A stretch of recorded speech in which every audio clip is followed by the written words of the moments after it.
तानिया बोली, अब क्या करें? अगर पहले ये सब पता होता तो हम इस हवेली में बिल्कुल नहीं आते। शिप्रा बोली, प्यास के मारे मेरा गला सूख रहा है, अगर पानी ना मिला तो जान ही निकल जाएगी। तानिया शिप्रा की बात सुन बोली, मैं ढूंढती हूं, शायद कहीं पानी मिल जाए। तभी अचानक पायल की आवाज सुनाई दी, छन छन छन छन। पायल की आवाज बढ़ती ही जा रही थी। तानिया डर से बोली, मैं नहीं जा रही कहीं, पायलों की आवाज आ रही है। शिप्रा भी बोली, हाँ आवाज तो मुझे भी सुनाई दे रही है, पर आ कहां से रही है? छन छन छन छन। और तभी उन्हें एक औरत अपनी ओर आती नजर आई। अचानक उस औरत को देखकर दोनों चौंक गई। शिप्रा डर से घबराते हुए बोली, ये कौन है? तानिया भी डर से बोली, हमसे तो दरवाजा हिला भी नहीं, ये कैसे दरवाजा खोलकर अंदर आ गई?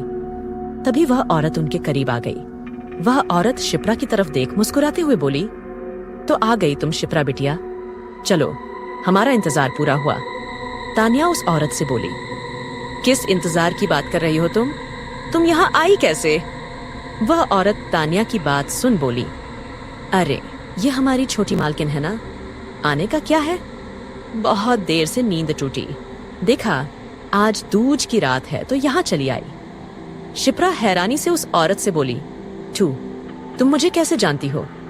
वह औरत बोली, कैसे ना जानते छोटी मालकिन, जब आपके दादाजी छोटे थे तभी आपके परदादाजी सबको लेकर यहाँ से चले गए, फिर आए ही नहीं। शिप्रा थोड़ा शक करते हुए बोली, जब दादाजी छोटे थे, बात तो ऐसे कर रही हो जैसे तुम उम्र में दादाजी से भी बड़ी हो। वो औरत शिप्रा की शक भारी नजर को देखते हुए बोली, उम्र का क्या है छोटी मालकिन, बस एक गोल चक्कर लगा के बच्चा बूढ़ा हो जाता है और बूढ़ा बच्चा। तानिया उस औरत की बातें सुन मुस्कुरा कर बोली, अच्छा नाम क्या है तुम्हारा? वो औरत बोली, रेखा नाम है हमारा, वैसे पहले चंद्रमणि भी कहते थे। शिप्रा उसकी बात सुन बोली, पहले कब? रेखा बोली, दुनिया गोल है छोटी मालकिन, कब पहले का बाद में हो जाता है और बाद का पहले, पता ही नहीं चलता। चंद्रमणि रेखा, रेखा चंद्रमणि। शिप्रा उसकी सारी बातें सुन बोली, ठीक है, तो रेखा बहुत प्यास लगी है, क्या एक ग्लास पानी ला सकती हो? रेखा बोली, अभी ला देते हैं छोटी मालकिन, पर जरा पैरों में महावर लगा लें, ऊ का है कि हम महावर लगाए बिना रसोई में नहीं जाते हैं। शिप्रा थोड़ा इरिटेट होते हुए बोली, हाँ लगा लो, पर जल्दी करना। रेखा शिप्रा की बात सुन वहां से चली जाती है। तानिया रेखा के वहां से जाते ही बोली, क्या चीज है ये, फिल्म वाली रेखा से कम नहीं है ये रेखा। उधर हवेली के बाहर शमशेर उस घायल आदमी को ढूंढ रहा था। शमशेर आस पास देखते हुए बोला, कहाँ चला गया? शमशेर की नजर पास के एक कुएं पर पड़ी। शमशेर उस कुएं की तरफ देखते हुए बोला, उधर देखता हूं। शमशेर ने कुएं में झांक कर देखा और आवाज भी लगाई। शमशेर कुएं में देखते हुए बोला, कहीं कुएं में तो नहीं गिर गया? कोई है? तभी शमशेर को वहां एक जगह पर कुछ चूड़ियां दिखाई दी। शमशेर उन चूड़ियों को देखते हुए बोला, ये चूड़ियां यहाँ कैसे? कहीं? शमशेर को आगे चूड़ियों की एक लंबी लाइन नजर आई। वह उस लाइन के साथ चलने लगा। चूड़ियों की पंक्ति एक कोठरी के सामने खत्म हुई। शमशेर कोठरी की तरफ देखते हुए बोला, झरबेरिया की कोठरी का ये दरवाजा कैसे खुल गया? कहीं उसमें तो नहीं? उधर दोनों लड़कियां रेखा के पानी लाने का इंतजार कर रही थीं। शिप्रा बोली, ये रेखा कहाँ चली गई, अभी तक पानी नहीं लाई। तानिया उसकी बात सुनकर बोली, हाँ यार, बड़ी देर हो गई। तभी उन्हें सामने की दीवार पर एक बड़ी लाल बिंदी नजर आई।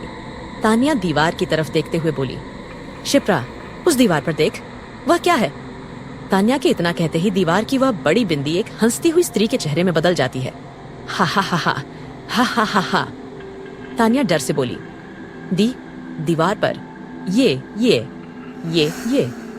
शिप्रा भी डर से बोली, चलो किचन में रेखा के पास चलते हैं। तानिया भी बोली, हाँ जल्दी चलो, जल्दी। लड़कियों को किचन के दरवाजे के बाहर रेखा पैरों पर महावर लगाती हुई दिखी। तानिया रेखा की तरफ देखते हुए बोली, वो रही रेखा, पैरों में महावर लगाती हुई, चलो उसके पास चलते हैं। लेकिन करीब जाने पर जो उन्हें दिखा उससे उनकी चीख निकल गई। दीवार पर दिखने वाला चेहरा रेखा के पैर पर बना हंस रहा था। हा हा हा हा। उस दृश्य को देख शिप्रा जोर से चिल्लाई, रेखा! रेखा उन दोनों को देखकर चौंक गई। अरे छोटी मालकिन, आप लोग यहाँ?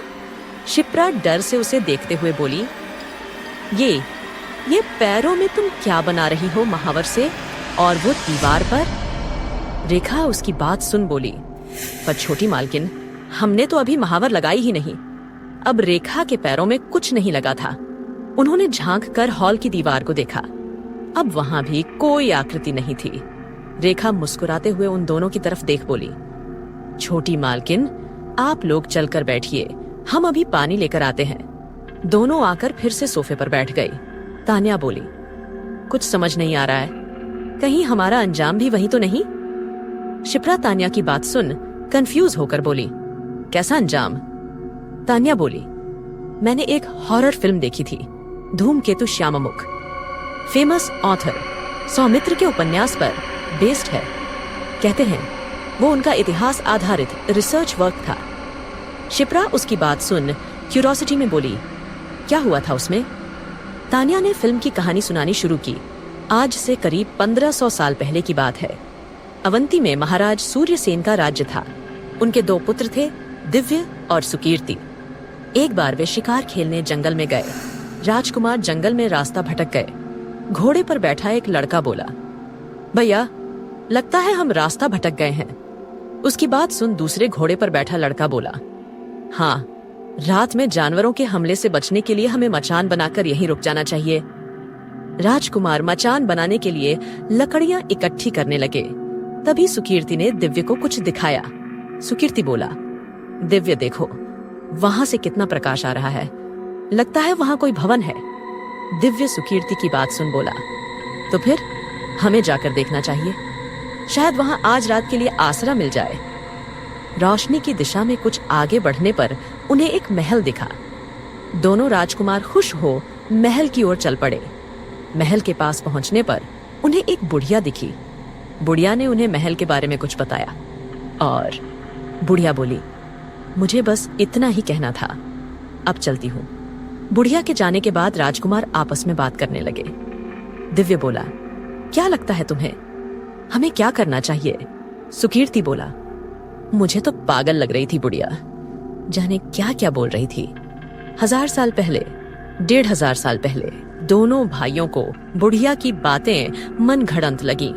सुकीर्ति बोला, इस वीरान जंगल में ये महल मिल जाना बहुत बड़ा सौभाग्य है। ऐसी मनगढ़ंत बातों का विश्वास करना ठीक नहीं। तभी 2 बेहद सुंदर जुड़वां राजकुमारियां सामने से आती दिखी। सुंदर राजकुमारियों को देखकर दोनों राजकुमार प्रसन्न हो गए। दिव्य खुशी से बोला, लो, सौभाग्य तो सामने से चला आ रहा है। एक राजकुमारी ने दिव्य से उनके आने का कारण पूछा, आप लोग कौन हैं और यहाँ किस लिए आए हैं? उसकी बात सुन सुकीर्ति जवाब देते हुए बोला, हम अवंती के महाराज सूर्यसेन के पुत्र सुकीर्ति और दिव्य हैं। हम रास्ता भटक गए हैं और एक रात के आश्रय के लिए यहाँ आए हैं। राजकुमारी ने अपना और अपनी बहन का परिचय कराया। राजकुमारों की जय हो, आज आप हमारे अतिथि हैं। हम आपके ही राज्य के वन प्रदेश के राजा वल्लभ राय की पुत्रियां हैं। मैं सुगंधा और ये मेरी बहन काम्या है। सुकीर्ति उन दोनों की तरफ देखते हुए बोला, आप दोनों बिल्कुल एक सी दिखती है। क्या आप? सुगंधा बोली, जी, हम जुड़वा हैं। आइए अंदर चलें। राजकुमारों ने भव्य महल के अंदर भोजन और नृत्य का आनंद लिया। रात के साथ प्रेम भी परवान चढ़ने लगा। सुकीर्ति बोला, आज से पहले मैं यह बिल्कुल भी नहीं मानता था कि नियति ही किसी जोड़े को यूं खींचकर पास ले आती है। उसकी बात सुन सुगंधा मुस्कुराते हुए बोली, सारे खेल नियति के ही तो है राजकुमार। इस तरह आनंद के साथ आधी रात बीत गई। दिव्य बोला, काफी रात हो गई है, अब हमें सोना चाहिए। काम्या बोली, जी चलिए, आपको आपके कक्ष में ले जाती हूँ। पहले अपने ये कपड़े बदल लीजिए। राजकुमारियां अपने अपने कमरे में राजकुमारों को ले गईं। प्रेम की आंधी दोनों राजकुमारों को बहाए लिए जा रही थी।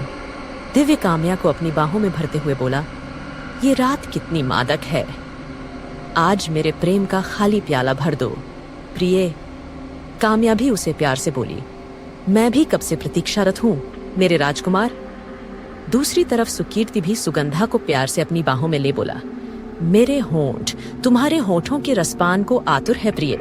सुगंधा बोली, मुझे भी इसी क्षण की प्रतीक्षा थी, बस कुछ पल की प्रतीक्षा करें। तभी आसमान में एक धूमकेतु गुजरा और प्रेम के पहले चुंबन के साथ ही जैसे भूकंप आ गया हो और पूरा महल टूट कर गिर गया। अब दूर दूर तक महल, राजकुमारों और राजकुमारियों का कोई नामो निशान नहीं था। कुछ दूर खड़ी वहीं बुढ़िया जोर जोर से हंसते हुए बोली, हा हा हा हा। समझाया तो था पर नहीं माने, बिल्कुल नहीं माने।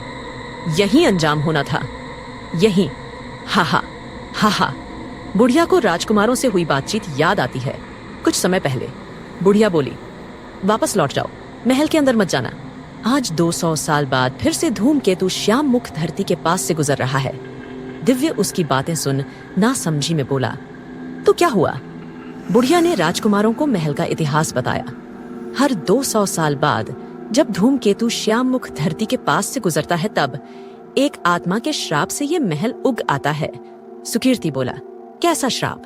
बुढ़िया आगे बोली, 11 वर्षीय कन्या रुद्रा का श्राप, जिसे महल में कन्या भोज के लिए बुलाया गया था, परंतु मुख्य रसोइये के मन में खोट आ गया। मिठाई के लालच के बहाने रसोई में बुलाया और जान जाने तक 7 लोगों ने उसे अपनी हवस का शिकार बनाया। फिर सुकीर्ति उसकी बातें सुन बोला, फिर? बुढ़िया आगे बोली, फिर एक भूकंप आया और पूरा राज्य तहस नहस हो गया। कोई नहीं बचा, कोई भी नहीं। बुढ़िया यादों से वापस लौटी और बोली, चल रुद्रा चल, 200 साल बाद फिर खड़ा करना है महल धूमकेतु श्याम मुख के साथ। अब उस बुढ़िया की जगह 11 साल की बच्ची वहां खड़ी थी और हंसने लगी, हा हा हा हा। वर्तमान में इतनी कहानी बताकर तान्या चुप हो गई। शिप्रा तान्या की पूरी कहानी सुन डर से बोली, कहीं ये भी वही शापित हवेली तो नहीं? दादाजी कहीं इसी कारण तो यहाँ नहीं आने देते थे। और वह धूमकेतु श्याम मुख? तान्या बोली, ऐसा लग रहा है जैसे हम मकड़ी के जाले के अंदर फंस गए हैं। शिप्रा उसकी बात सुन बोली, हाँ कुछ समझ नहीं आ रहा। और तभी रेखा पानी लेकर आई। रेखा उन दोनों को देखते हुए बोली, क्या हुआ छोटी मालकिन, आप दोनों इतना परेशान क्यों हैं? लीजिए पानी पीजिए। शिप्रा हैरानी से बोली, तुम ये सब और पानी? रेखा उसे पानी देते हुए बोली, अरे हैरान ना हो मालकिन, पानी पीजिए, सब समझ आ जाएगा। मैं अब चलती हूँ रसोई में। शिप्रा रेखा के वहां से जाने के बाद सोचते हुए बोली, सब समझ आएगा मगर क्या? तान्या बोली, एक तो डर के मारे वैसे ही बुरा हाल है, ऊपर से ये रेखा की बच्ची जाने क्या क्या बोल रही है। मैं तो नहीं पी रही ये पानी, क्या होगा आगे?